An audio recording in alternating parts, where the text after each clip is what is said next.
Maya-maya pa at dumating na si Direk Rory kasama ang kanyang assistant director na si Direk Tak. Maligayang mabalik sa bahay ko, Direk. Si Kuya, no? Thank you. Nagmahalat ng dito.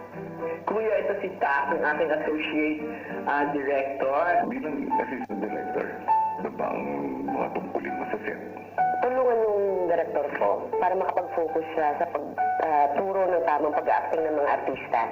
At dahil ako ang nasa base doon sa mga control, sa system, si Tak ang may iwan sa set, siyang may iwan sa mga housemates. At saka today, sasurpresahin natin sila kasi binili natin si Elise na dapat to make sure na pagdating namin, i-memorize ng lahat ng housemates ang buong script. But instead, hindi yan ang gagawin natin. Gagawin natin, umpisahan natin yung araw with some improvisation exercises. Siguradong matcha-challenge ang mga Matcha-challenge sila. Alam mo, matcha-challenge talaga sila dito. Pagpasok nila Direk Rory sa loob ng bahay, agad niyang inutusan ang kanyang production assistant na si Elise. Oh, Direk, PA na sa aming table dito. Okay, first I would like to introduce you to Direk Tak. You will be with her sa taping and sa live drama. Okay, so nabasa niyo na ba yung script? Yes, confident my mind, confident ka. Ano yung tawa ka kay ano? Wala po, Direk. Parang komedyante ka po.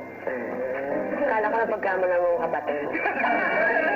Okay, so, excited kayo sa script? Yes, correct! Memorize nyo na! Yes, correct! Okay, very good. Well, hindi yan ang gagawin natin ngayon.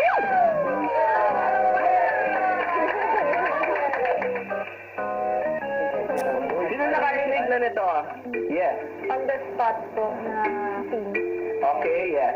Improvisation, may eksena, hindi nyo alam kung anong gagawin ninyo.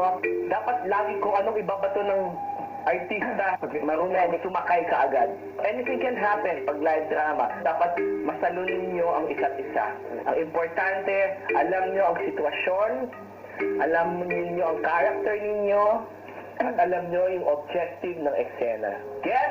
Get it? Get? Get it?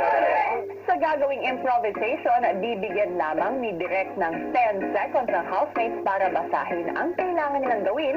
Pagkatapos ay action na agad. Magbibigay tayo ng mga sitwasyon na wala silang alam, tapos dapat i-acting out nila on the spot. Matitest yung creativity nila, matitest kung paano sila mag-relate sa isa't isa. At importanteng improvisation.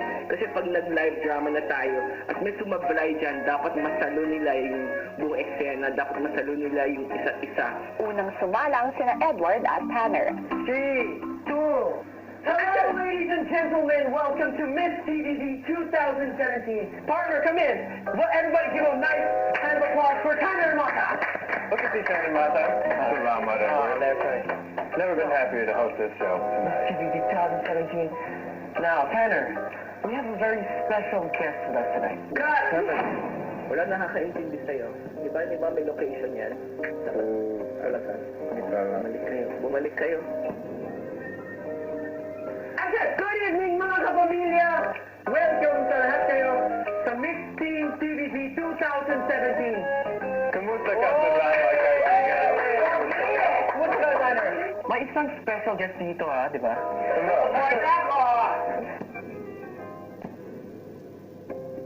Maya-maya pa ay pumasok si Nico sa eksena. Governor, Hello, people! Guwapo. They're from Ilocano. They're from Hello. I haven't been to your province yet, pero I hope to visit soon. Hanggang sa isa-isa nang pumasok ang iba't ibang karakter sa eksena.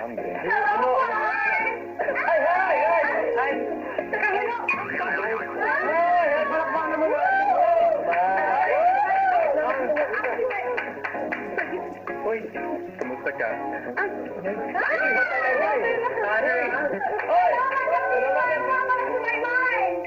Mag-iwalay na kami. Dahil may Ikaw na ito, asawa mo. Where is that girl, Marmay?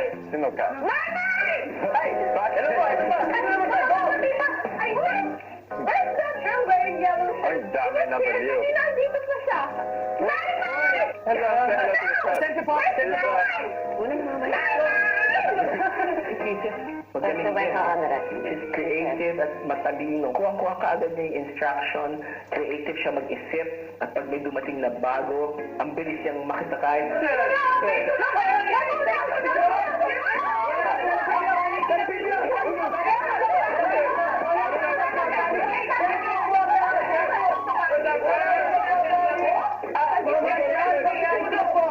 Para walang matulad. Huli na ang ganong mayayan. Eh, bakit ang ingin? Upo kaya ang mayayan. Balikan mo na sa inyo. Ano ba, Gabi? Ano naman to? Ano ba yung mga parte?